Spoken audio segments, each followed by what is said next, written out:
Yesuusichaan si barbaadan teessisu isaatiin gooteen yaadadha seenturre akka inni geeddaramu haalichi na tulfaate waan har'aa bubbulee bukkanichi miti garuu yeroo kee eeggattee malee dhiifnee narraa kaaste isaanaan jettee isaanaan dagaanne lafoo naatti karaa naga'uun na tolseentee normaa baay'ee naada adda fiigoo na kaffalte lafoo naatti karaa naga'uun na tolseentee normaa baay'ee naada adda fiigoo na kaffalte na toleera kee farri na toleera kee farri na toleera kee farri na toleera kee farri na toleera kee farri na toleera kee farri na toleera kee farri na toleera kee farri na toleera kee farri na toleera kee farri.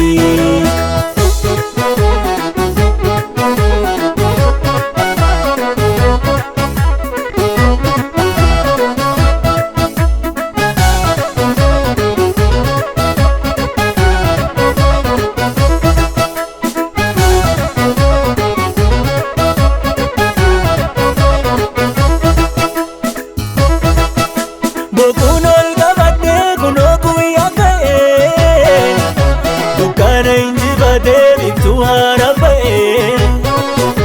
faaruun qopheeffadhee jechoota filadhee galataan guutamee afaan koo saqqadhee uffeenaan boqodhee ishoo kana taaltee waaqa koo dhuguma argeera waan baay'ee bituun kiyya suma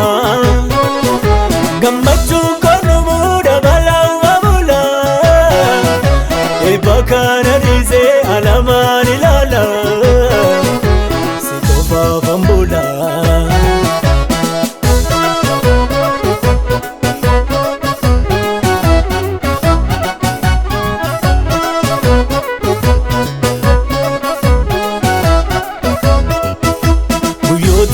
Taa'uun binaan guutamoo wantan dandamachuuf ittiin qabnee muuxannoo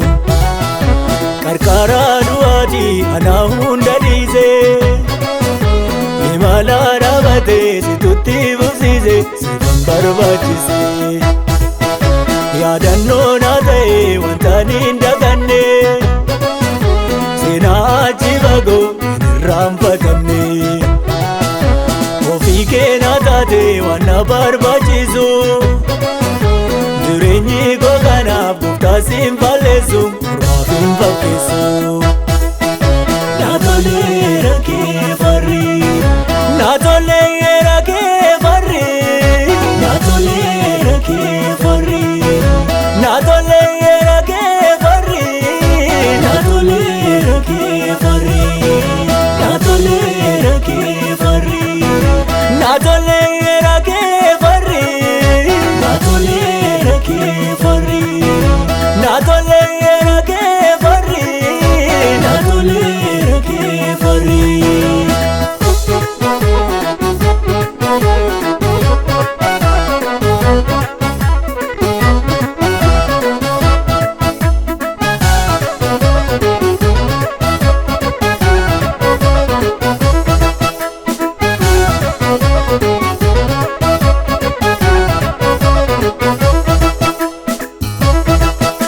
Yoon taa'us yoon deemu siin akkaan jajadhu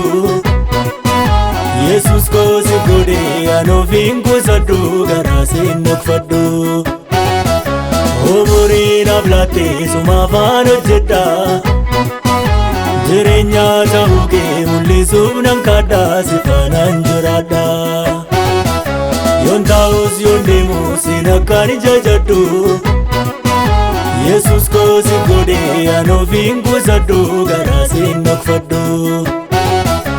umurii naaf laattee suma afaan hojjedha jireenya ta'uu kee mul'isuuf nan kadha si